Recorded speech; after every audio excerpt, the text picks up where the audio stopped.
584வது படைப்பு.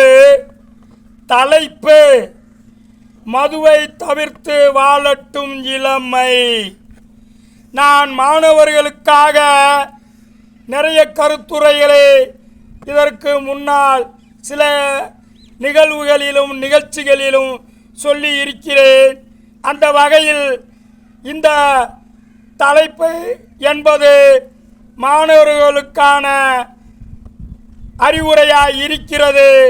இதை நீங்கள் பொறுமையாய் கேளுங்கள்.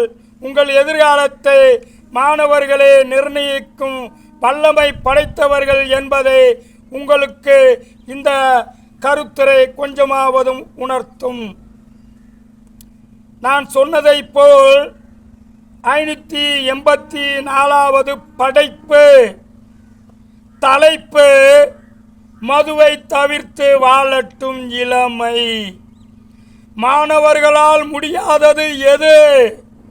ஆனால் அவர்களுக்கு மது சிந்தனையே வரக்கூடாது.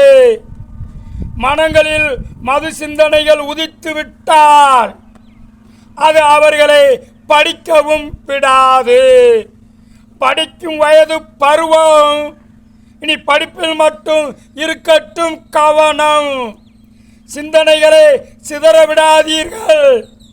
அதற்கு மதுவை தொடாதீர்கள். போதை படிப்புக்கு எதிரி. அதை விடுங்கள் உதறி. படிப்புதான் உங்களுக்கான வழி. இனி படிப்பிலே இருக்கட்டும் உங்கள் குறி. மது நல்லதையே நினைக்காது. மது உங்கள் சிந்தனைகளை சீர்படவும் விடாது. தொட வேண்டாம் மதுவை.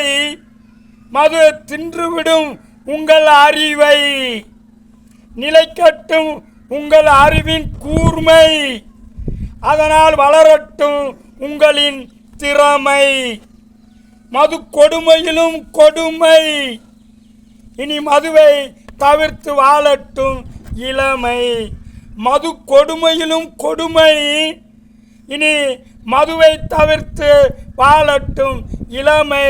இளைஞர்களே, மாணவர்களே, உங்கள் எதிர்கால பயணங்களையும் உங்கள் எதிர்காலங்களையும் நீங்களே நிர்ணயிக்கும் தருணமே இளமை. அந்த இளமையை உங்களே அறியாமையால் போதையிலும் மதுவிலும் கிடந்து மடிந்து உங்கள் பிறப்பிற்கான அர்த்தமே இல்லாமல் சீக்கிரம் மரணத்தை சந்திக்காதீர்கள். மாணவர்களே, படிக்கும் தருணங்களில் படிக்கும் காலங்களில் உன்னதமான தருணம் படிப்பு காலம் என்பதை மறக்காமல் மதுவை மறந்து போதையை அறவே வெறுத்து வாழுங்கள். வாழ்க்கையில் வெற்றி பெறுங்கள். வாழ்த்துக்கள்.